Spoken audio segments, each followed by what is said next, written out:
નર્મદા જિલ્લાની ડેડિયાપાડા તાલુકા પંચાયત અને સાગબારામાં એક તાલુકા પંચાયતની પેટા ચૂંટણી હતી, જેમાં ઝાગ તાલુકા પંચાયત જે ભારતીય જનતા પાર્ટી પર હતી ત્યાં અમારા ઉમેદવાર રાહુલભાઈ આજે 1200થી પણ વધારે મતોથી જંગી બહુમતીથી જીત્યા છે। આ જીત એ ડેડિયાપાડાની સર્વ જનતાની જીત છે।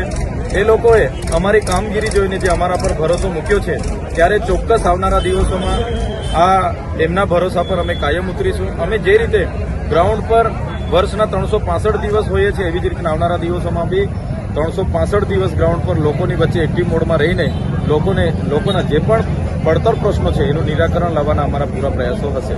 આ જીતનો મુખ્ય તમારી પહેલી ચૂંટણી હતી સ્થાનિક સ્વરાજની, કયું પ્લાનિંગ હતું? સાગબારામાં કઈ ચૂંટણી? અમે જે ધારાસભ્ય બન્યા બાદ લોકોની વચ્ચે અમારા કામો લઈને અમે જઈએ છીએ। અમે જે પ્રકારે લોકોની વચ્ચે સુખ દુઃખ હોય, અહીંની જે પણ નાની મોટી જે પણ પ્રવૃત્તિ હોય, લોકોની વચ્ચે ગ્રાઉન્ડ પર રહીએ છીએ, એને ધ્યાને રાખીને લોકોએ અમને મત આપ્યા છે।